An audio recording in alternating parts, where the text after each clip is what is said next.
A small airplane, 2 men, and a mission not just life-threatening, but something that even today seems nearly impossible. A Las Vegas hotel owner had a strange dream: to keep an airplane flying not just for hours or days, but for months without touching the ground.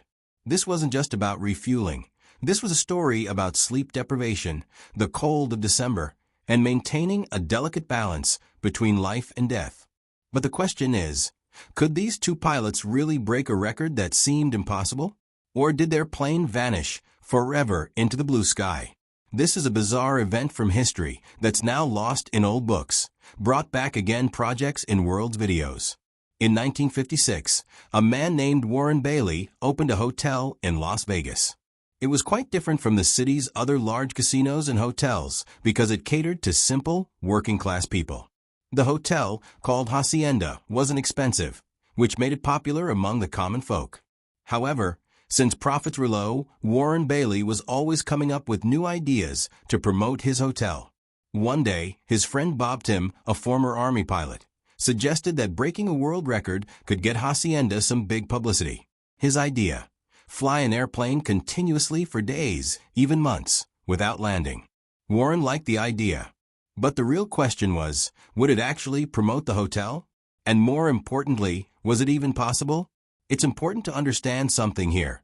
When airplanes were first invented, flight time was measured in seconds. Pilots and mechanics were concerned only with how long a plane could stay in the air. Over time, aircraft became more advanced, and the limiting factor became fuel capacity. The bigger the fuel tank, the longer the flight. In 1923, the U.S. Army solved this problem by refueling one plane from another while in flight. That was the beginning of endurance flights. The first record was set by a de Havilland DH-4B, which was refueled 9 times in the air and flew for 37 hours nonstop. This sparked a new trend in the U.S., a craze for breaking endurance flight records. In 1929 alone, the record was broken 5 times. But by the time Bob Timm proposed this idea to Warren Bailey, the craze had died down.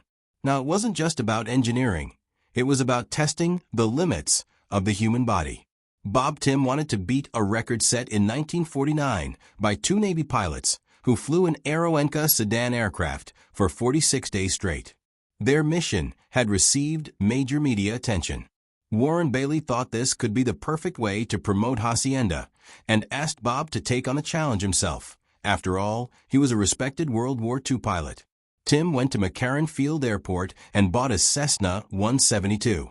He also hired a mechanic to help modify the plane for an endurance flight. First, they removed the co-pilot seat. Since Bob would be in the air for over a month, he'd need a co-pilot. They'd fly in shifts. One would control the plane, while the other slept on a foam pad where the co-pilot seat used to be.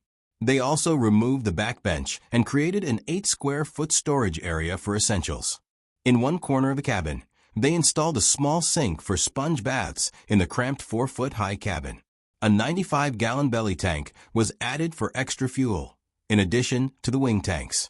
They also installed an electric winch to pull up the fuel hose during flight.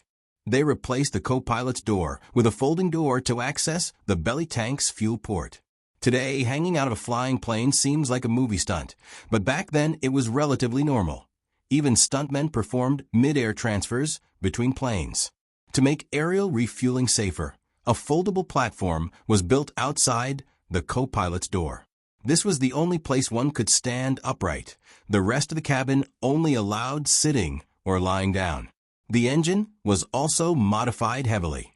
On the plane's exterior, they painted Hacienda in big letters, the hotel name, and the mission's main goal. Then came the test flights in summer 1958, but they were full of problems. Timm and his first co-pilot didn't get along. On one test flight, their argument got so bad that Timm fired him. Another major issue was the engine's exhaust valve, which kept overheating. They attempted to launch the mission 3 times and failed each time. Meanwhile, in Dallas, pilots Jim Haight and Bill Burkhart successfully flew a Cessna 172 for 50 days, setting a new record. Timm eventually resolved all issues by December. On December 4, 1958, the mission finally launched. Officials from the Fédération Aéronautique Internationale (FAI) were present to oversee the attempt. To prevent cheating, they painted the tires with special white paint. If the plane secretly landed, the paint would wear off, and the record wouldn't count.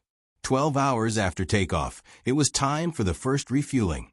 The plane flew over a pre-selected stretch of road, where a refueling truck was waiting. The truck accelerated while the plane flew overhead at just 100 kilometers per hour, the plane's minimum speed. When the plane was just 20 feet above the truck and aligned with it, the co-pilot dropped the winch. The truck crew attached the fuel pipe and signaled the winch to pull it up. The pipe was then connected to the belly tank, and the fuel pump was turned on. For 3 minutes, the truck and plane moved in perfect sync. Any mistake could have been fatal.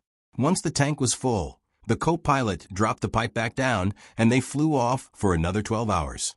If they wanted to break the 50-day record, they'd have to repeat this process around 100 times. Timm and Cook, his new co-pilot, flew above Las Vegas for a while, staying close in case of emergencies. Once they were confident, they ventured out over the remote deserts of California. Flying at higher altitudes improves fuel efficiency, but temperatures drop drastically. Since their plane's insulation had been compromised during modifications, they chose to fly at lower altitudes to avoid the cold. Low flying meant better views, but at night, mountains and clouds became deadly hazards. By now, the two pilots had become close friends. They passed the time reading books, exercising, and chatting.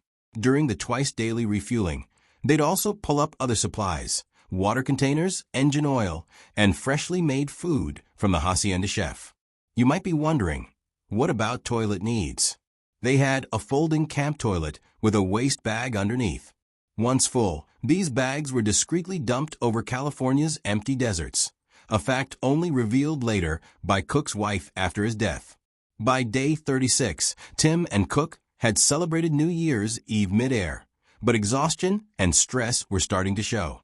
They were cramped in the tiny cabin and constantly disturbed by engine noise, making proper sleep nearly impossible.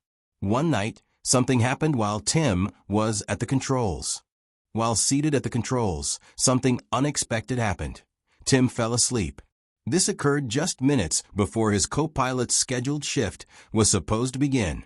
Incredibly, for the next full hour, Timm remained asleep, completely unaware of what was happening. During this time, the aircraft continued flying smoothly, entirely dependent on the autopilot system.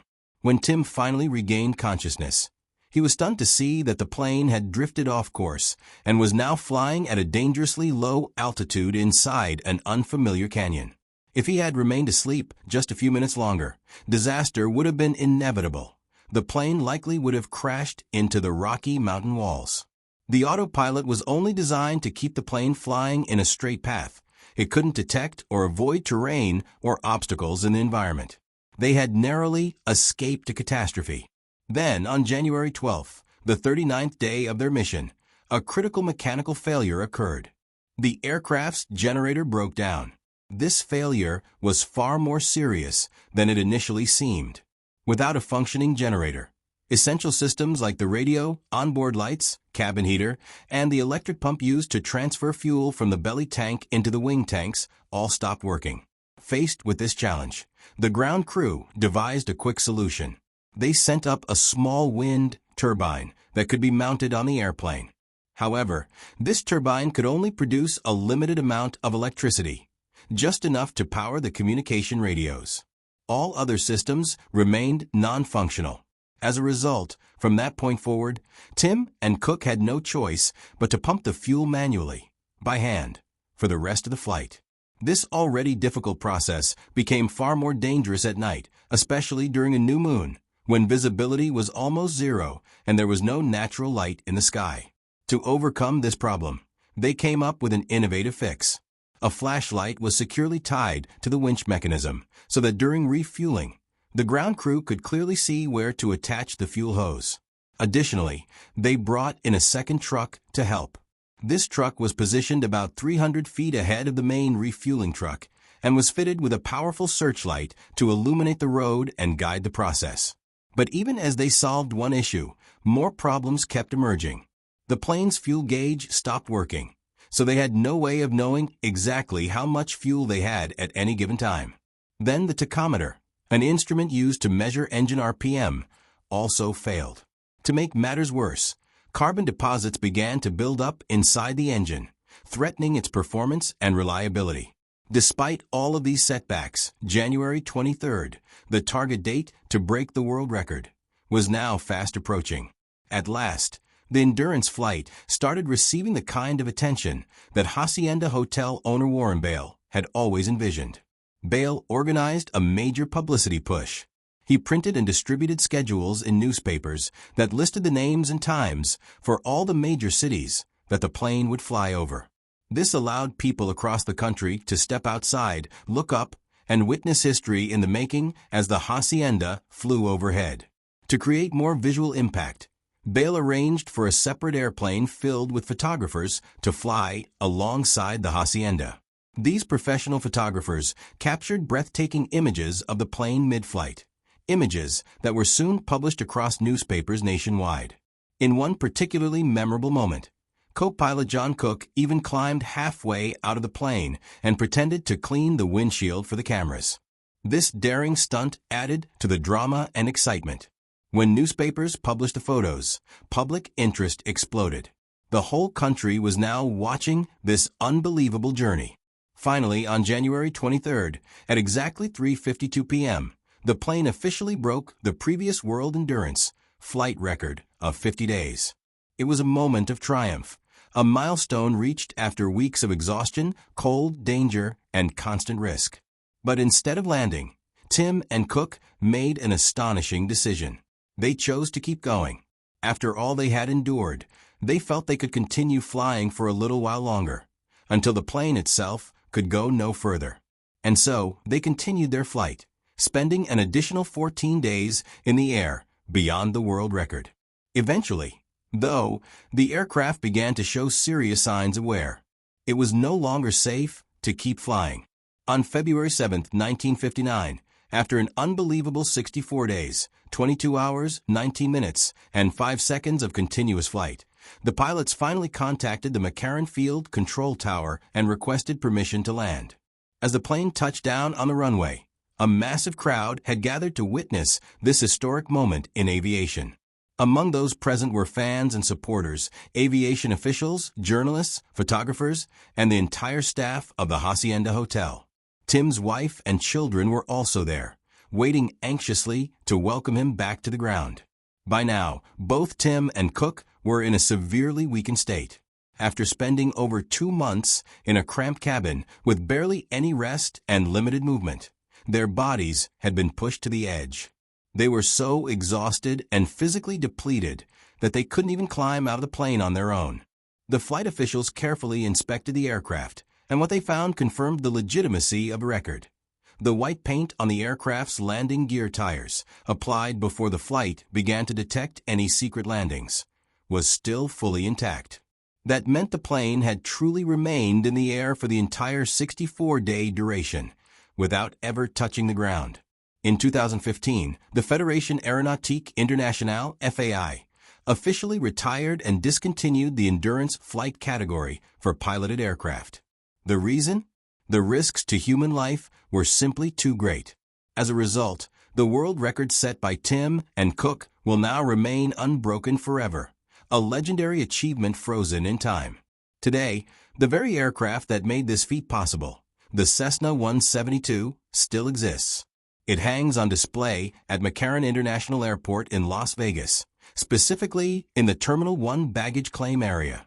Every day, travelers passing through can look up and see the aircraft that defied all odds, and hear the silent echoes of an incredible story that continues to inspire generations.